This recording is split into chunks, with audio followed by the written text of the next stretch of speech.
So I'm just coming out here to start the day's work. It's pretty nice out. I think it's like 57 or so. It's gonna be up to 80, I think, today. So I have this large compost pile. Actually, I have two. I've got one that's kind of got from last fall that got plowed some of the sand and dirt and gravel into. So that's not so great stuff. And then I've got this nice new fresh pile here.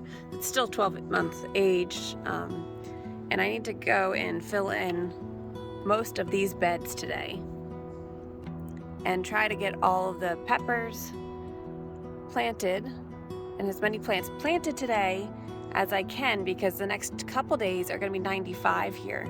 And so my goal is to get them watered in and planted and watered in really well today, water them really well tonight, and then water them again really well tomorrow morning. And then I'll have to probably wait until tomorrow night once the sun's gone to water them. But they should be okay. Most of the things I'm putting in are actually peppers, which don't mind so much on the heat, but they will have some transplant shock. The reason I want to do all this is because I don't want to wait until mid or end of next week to try to get these planted. So the previous video I went over what I was thinking of planting in each spot. I've got some peppers placed in some of the beds right now, and so I'm going to try to get focused on those 4 beds getting filled up, and then from there we'll go through and start doing the next leg of work. Goal is to seed everything either tonight or tomorrow morning, or not everything, but get a lot of the seeds put in the ground. Those don't matter as much about having the heat. In theory, they actually might germinate really fast. So that's also on the list. But it's looking pretty gorgeous. It's kind of a fun view from up here on the tractor. But I've got some work to do. I'll check in a little bit. So I just went in and weeded just the big stuff out of these 2 beds. I always carry a 5-gallon bucket in the garden. It seems to work the best. And then I can just put it into the compost or throw it over the bank.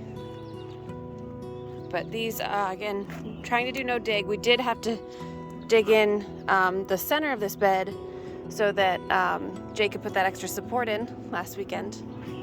But for the most part, the edges have not had any, it's a plane over us, have not had any real disturbance on the sides here on both of these beds. Okay, I've got the first bed done. Now I'm on to this other bed, which was going to be the cayenne peppers. So the tractor's kind of blocking it here, but making some progress. A little slow going today, but that's just part of it, right? And we do what we can in the garden when we can do it. It's kind of my motto at this point. But it's fun and I love it, and definitely gonna be excited to get some of these peppers planted. So I know not many people have a tractor set up, but I do say it's the best thing that we've ever bought, probably for the property. I have probably more hours on this than Jay does, although he's probably going to comment on the video below what he watches. So having a tractor, I use this so much more than I ever thought. Jay always wanted to have a tractor, and when we finally got one last summer, I was excited for it. I thought it'd be a good purchase for, all the trail work we want to do. So anyways, I feel like I don't actually say that enough on these videos. I did want to show you guys before I forget. We have some of our first flowers opening. So you can see here on our tomatoes.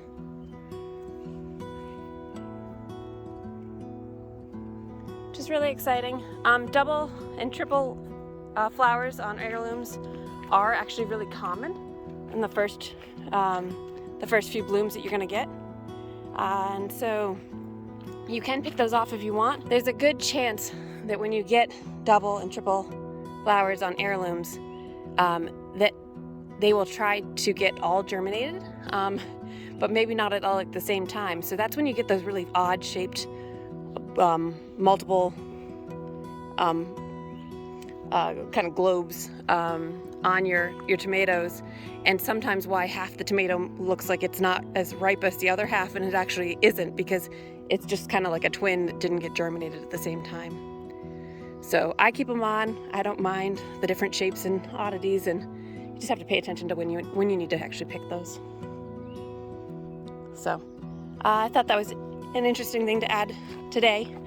But now I got to get back to work. I did pick up some of the gravel off the compost pile, so I will try to make this a little cleaner. Make sure I get the rocks out. But back to work. All right, so it's laying out the peppers and the 3 beds that I've filled, and some of them are still hardening off in the hoop house. So we'll see how that goes. And a couple of them look really bad, but they'll be fine. I'll be able to trim back the leaves that are dying, get them in the ground, and then they'll pop back to life. This bed was going to be full ace bell peppers, and I keep going back and forth if I should put a couple of the California Wonders in this bed as well. Last year I did 1 full bed of ace bells and hybrid ace, which I think had 32 in this 8-in-1 raised bed. And we got, at the end of the season, I think we were getting like somewhere like over 55 pounds that we harvested, that we actually weighed, and there was lots of peppers earlier in the season that we hadn't been weighing. So that has made it pretty close. I think we have maybe 4 or 5 small packs left, so we'll be really close on whether or not we can get to a place where we are don't have to buy peppers for this entire 12 months, which is exciting. Our goal was to make it 6 to 8 months on peppers, and so that has done much better than expected. So I'm trying to figure out that I think I will do a row, or at least a few. These ones over here are California Wonders. Those are basically a big bell-like pepper that turn red. So, and then obviously I have more ace. And I think last year I did 8 rows. I think it was 7 or 8, and so I need to go back and double check my spacing on that. Bell peppers like to hold hands, and what that means is when they actually get a little bigger, they want their leaves to actually be touching. And so, so the spacing isn't that bad. I usually do about 6 inches, about thumb to pinky, for spacing.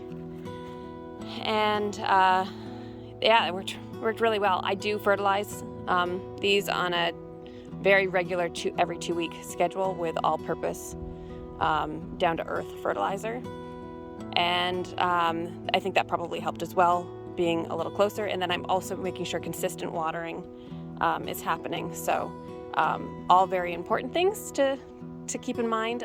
So if it's raining more than usual, when it comes out of the rain, we'll still actually water to make sure that we're good. Not sure you guys can hear the raven flying over. Such an interesting call. Back here, these are all cayennes. So last year I did 1 full 8-in-1 Birdie's bed of cayenne peppers, and I did, I believe, 15 cayenne peppers in that bed, along with some alyssum and marigolds. And this year I was thinking about doing 1 extra row. There was a little extra space, I think, from the roots and the leaves. So debating on spacing on this bed to make them a little bit more. So I have to get 2 more that are in the hoop house for this bed here. So that'll be 6 rows of 3. Be 18 instead. Over on this bed is where I have the poblanos and guajillos. So we've got El Edens, Tridents, Barons, and I can't remember which one this was called. These 2 were the first ones I planted in January. These ones were planted in February timeframe. This guy's a little curved, but we'll get it straightened back up and probably stake it when I plant it. So the poblanos, I want to give them a lot of space. I planted them last year in a row of 3, similar to this spacing, actually in that bed over there. And and I think they were a little too crowded. So I'm going back and forth on whether I might just do 6 poblanos on this and then do the guajillos, which are slightly smaller plants, in a tighter spacing. The guajillos or El Edens, we use them mostly actually dried, and then we dehydrate them in a dehydrator. And then when we go to cook with them, we open them up, de-seed them, and take the stem out. And then there's all different ways you can use them. I've thrown the whole pepper into our chili pot before. It adds some really good flavor. It's not very hot at all. Both of these are probably I would consider milder than a jalapeno by a lot. Maybe half the heat of a jalapeno, if that. And so those are fantastic. You can make salsas and marinades and sauces and put them in stews. Anything like braised beef and stuff like that, adding the guajillos, delicious. And then we did actually put some of those into the salsas as red peppers as well, when they were fresh. The tridents and barons and anchos are also known as poblanos. So all of these are considered a poblano. So when they're a fresh pepper, it's a poblano. When they're dried, they're actually called anchos. And so a lot of people call them anchos anyways, because that's what they know them as. So if you go into a Mexican grocery store, even a regular grocery store, you can get anchos, which are kind of dried, a little bit of rubbery-ish type texture. They are fantastic, both raw. You can core them in the poblanos and stuff them and make chile rellenos, if I said that right, which is delicious. You can stuff them with like a sour cream mixture and grill them, and just like you do with the jalapenos if you don't want something as spicy. And you can also use them in salsas and different things. Anyways, poblanos, they make, if you roast them, they're also really good for marinades and sauces and salsas. All right, I'm gonna try to show you guys how I prepare the peppers. So anything that has low leaves, we want the peppers to grow up, because these guajillos are about 6 inches long, so they're about this long here. So if they were gonna sprout buds here, they'd be touching the ground. So by pruning off the leaves on the low part, you're concentrating the growth up high, which is a good start.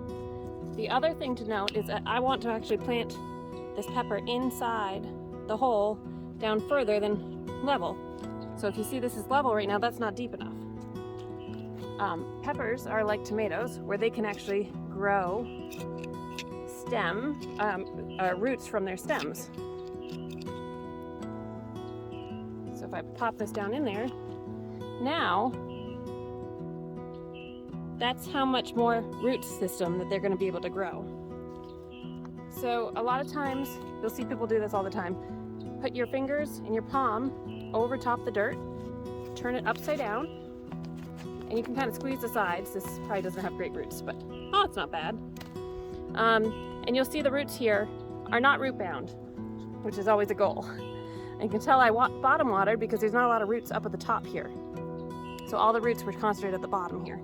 So now I'm gonna put it down in the ground, still holding the stem between my two fingers, and then I'm pushing the soil up against it, always holding the stem so you don't break off the stem.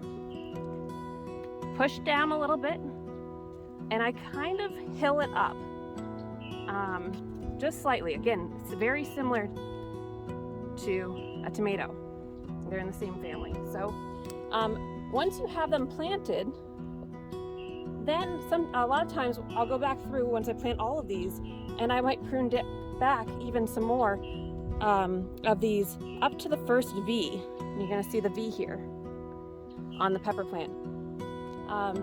So I don't top my peppers. I know a lot of people do. We tried it, and what I found was the peppers were too short for a lot of the larger peppers were too short. So I actually want the height growth for the very first, month it's in the ground, we're going to really want it to grow upwards. And I would start these peppers much earlier than what the seed packets say as well, so something to be aware of.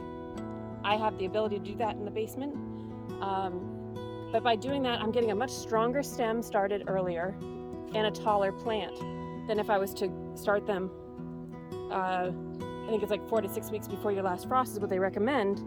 So then the plants would be about here and much smaller, so it would take them a lot longer to get to a point where they can really actually handle the pepper. So if you've ever ground bell peppers before, a lot of times your plant ends up leaning way over when it has a pepper on it. I don't want that. So a recommendation is to split everything at that V, and this is just a natural V that it did itself, and then from here on up, these actually have enough space to have peppers. So something to think about when you're doing it.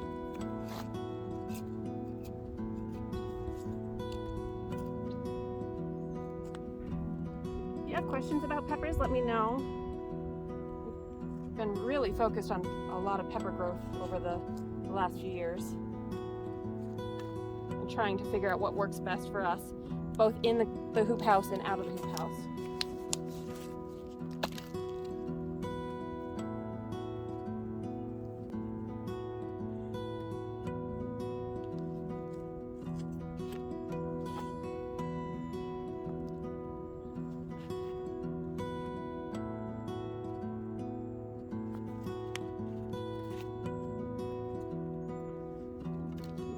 So I just have my little 5-gallon bucket here with me, so I can instantly leverage that and just be putting the excess stuff away quicker.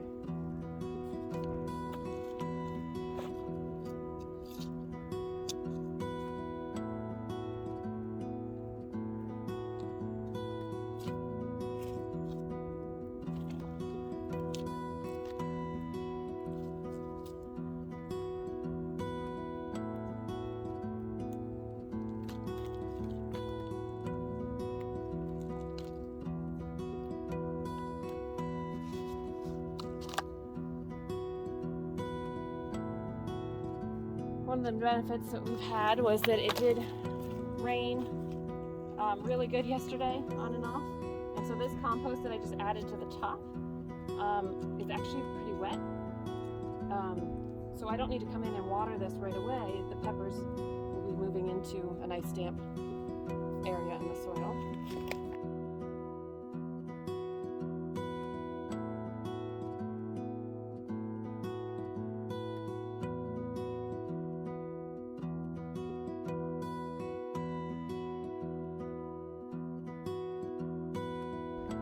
So the cayenne bed is planted for the ones that I have ready.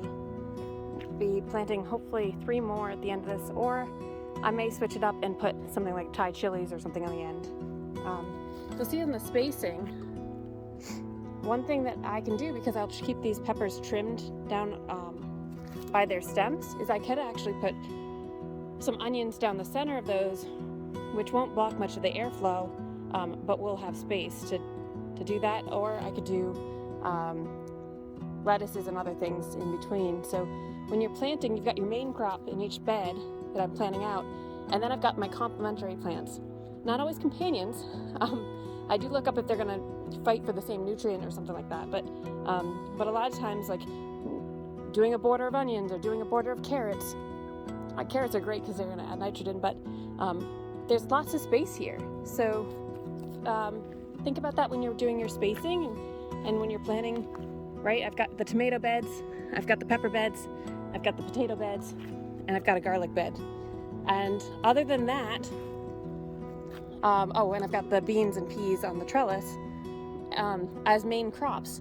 But other than that, you really get to choose where you can sprinkle in your lettuce and your spinach and your beets and your onions and carrots and all the other things. And then I'll also be sprinkling in flowers like alyssum and zinnias, and I did some stock and some ageratum, and marigolds will be on the corners of a lot of these beds again like last year. So that's something to think about as you go through here. I'm going to take a quick break for lunch, maybe get out of the heat for a little bit and out of the sun, and then I'll come back to it. So I still have that lower bed there, and then I've got the ace bells, which are not looking so pretty. So we'll see. I might have to cull a couple of those out as I go through here. The problem I have right now is I don't even want to put anything else in this. Look at this salad. It looks gorgeous. Beet greens, kale, spinach, probably 3 or 4 different types of lettuce. I think there's some collard greens in there too.